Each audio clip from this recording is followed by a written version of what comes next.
बिहार में जारी इलेक्शन में शहर हैदराबाद के रुकने पार्लियामेंट असदुद्दीन अवैसी अवाम की क़यादत के लिए बिहार की अवाम के दरमियान देखे जा रहे हैं। आज बिहार में Anzar Nayeemi Bahadurganj assembly constituency candidate की सभा से सदर मजलिस ने अवाम से खिताब किया। इस मौके पर अब्दुल हन्नान हुसैनी पाशा, मजलिसी कॉरपोरेटर्स व दीगर मौजूद थे। अस्सलाम वालेकुम वरहमतुल्लाहि वबरकातुहू। जनाब अंजर नईमी साहब, मजलिस इत्तेहादुल मुस्लिमीन के उम्मीदवार बहादुरगंज, शहनशीन पर तशरीफ़ फरमा, तमाम कौम और मिल्लत के ज़िम्मेदारान, मेरे मजलिसी रुफ़ा, मोअज़्ज़ज़ हाज़रीन इकराम, मेरी इज़्ज़तदार माँ और बहनों, मेरे गयूर नौजवान साथियों,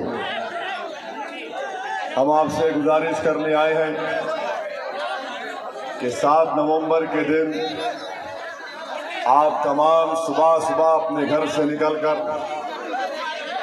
अपना एक एक वोट पतंग छाप के निशान पर बटन दबाकर आप यहाँ से अपने इत्तेहाद को, अपनी ताकत को और बहादुरगंज को एक नई विकास की राह पर लेकर जाने के लिए आपसे गुजारिश है, अपील है कि 7 नवंबर के दिन आप यहाँ के मजलिस के उम्मीदवार को कामयाब करिए। हम आपको ये बताने भी आए हैं कि 20 साल से यहाँ पर आपने कांग्रेस को वोट दिया और 20 साल में बहादुरगंज, भाई रुक जाइए, ओ भाई खामोश छोड़ दीजिए, किसी को कुछ मत बोलिए, वो छोड़ दीजिए, अरे किसी को कुछ मत बोलो, रुक जाइए, आप छोड़ दीजिए। 20 साल से आपने कांग्रेस को वोट दिया और कांग्रेस ने बहादुरगंज की जनता का वोट तो लिया, मगर बहादुरगंज में जो विकास का काम करवाना था वो बिल्कुल उसमें सरासर नाकाम साबित हुए हैं। आप जानते हैं मेरे अजीज दोस्तों और बुजुर्गों, मैं आपके दरमियान में खड़े होकर यहाँ पर कांग्रेस के उम्मीदवार से पूछना चाहता हूँ कि बताइए 20 साल में क्या आप ऐसे 20 काम आप बहादुरगंज की जनता को बता सकते जो आपने काम करके दिखाया? आप 20 काम दिखाइए जो आपने करके दिखाया, नहीं दिखा सकते। ये बात सच नहीं है कि डॉक्टर तो छोड़ो, कंपाउंडर और नर्सेस भी आपको नजर नहीं आते।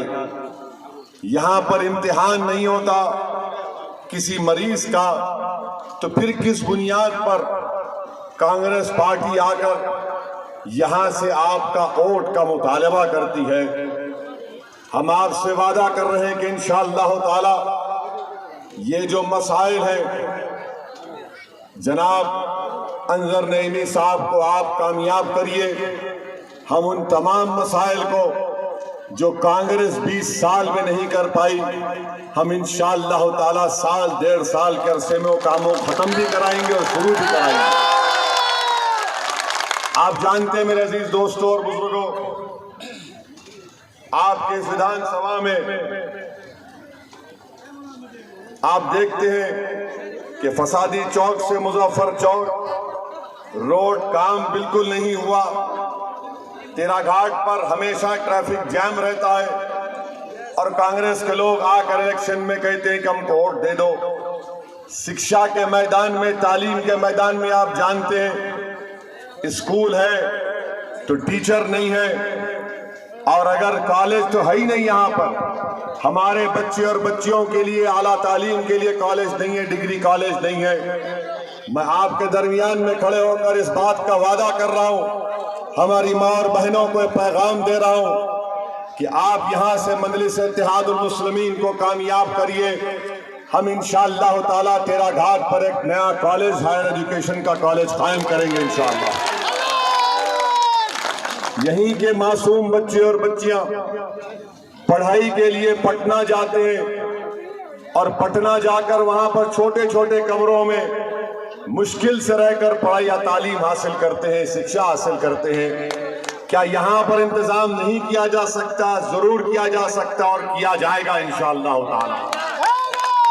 मेरे अजीज दोस्तों और बुजुर्गों, यहां पर बाढ़ आती है और जब बाढ़ आती है तो यहां के विधायक गायब हो जाते हैं।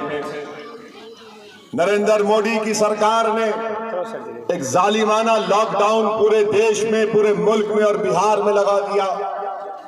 और लॉकडाउन के बाद जब यहाँ के नौजवान बच्चे जो बिहार से बाहर जाकर रोजगार के लिए, अपनी गरीबी और अपना पेट काटने के लिए जब वो वापस आते हैं तो उनको क्वारंटाइन सेंटर में रख दिया जाता है।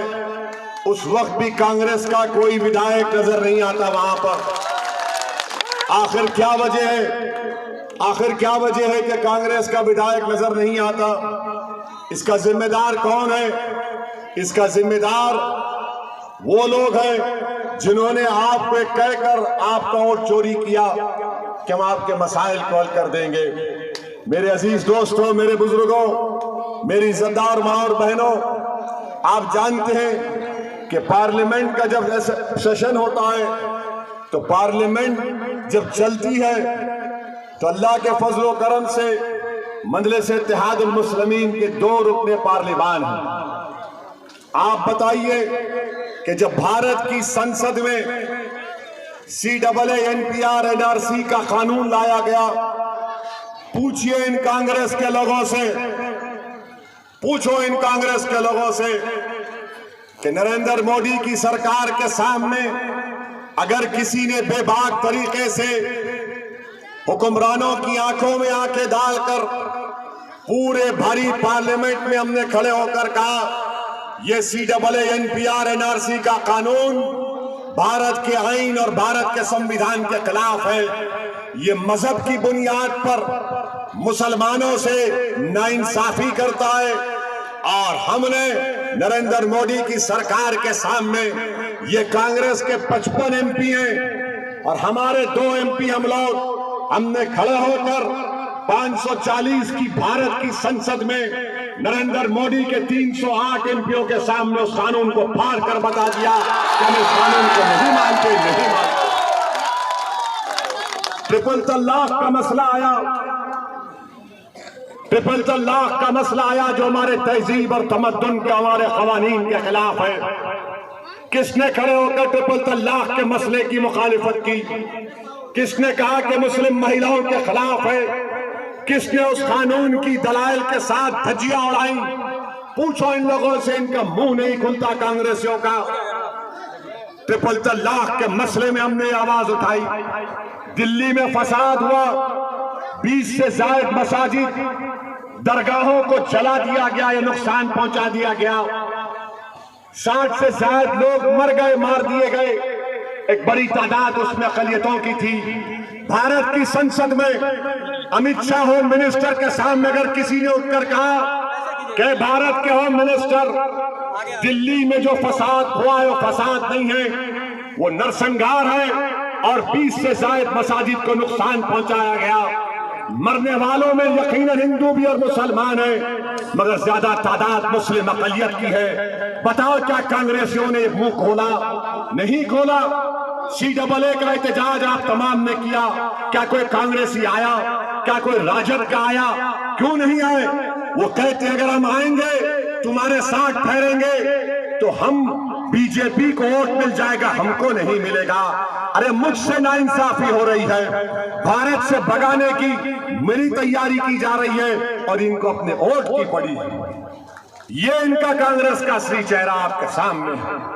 और ये लोग हम पर इल्जाम लगाते कि मजलिस इत्तेहादुल मुस्लिमीन का MP असदुद्दीन ओवैसी बड़ा जज्बाती है, वो जज्बाती बात करता है। मेरी बात सुनो मेरे भाई, अगर किसी के सामने उसकी औलाद की तालीम का इंतजाम नहीं होता, उस बच्चे का बचपना स्कूल में नहीं गुजरता, वो बच्चा बड़ा हो जाता है, उसको रोजगार नहीं मिलता, वो बच्चा बड़ा होकर अपने ज़ईफ माँ बाप के लिए बहादुरगंज छोड़कर पंजाब हरियाणा चला जाता है। जब उसके माँ बाप घर में होते हैं उनसे कहा जाता है कि तुम घुसपैठी हो, CAA के कानून में तुमको घुसपैठी करार दिया जाएगा। सैलाब आता है, लाखों एकड़ जमीन कट जाती है। उस नौजवान से पूछो जिस पर ये सब गिरता है तो क्या जज्बात में आएगा? वो थाली मारकर बोलेगा बहुत अच्छा हो रहा है। मैं उस नौजवान की जज्बात की तर्जुमानी करता हूं, उसके दिलों में छुपे हुए गुस्से को अपनी जबान पर लाकर ये इख्तिदार की कुर्सियों पर बैठने वाले जालिमों से आपके हक का मुतालबा करते हैं। अगर इसको जज्बाती कहते हैं तो मैं अपने जज्बात को बरकरार रखूंगा, क्योंकि गरीबों की इंसाफ की राह हम लड़ रहे हैं।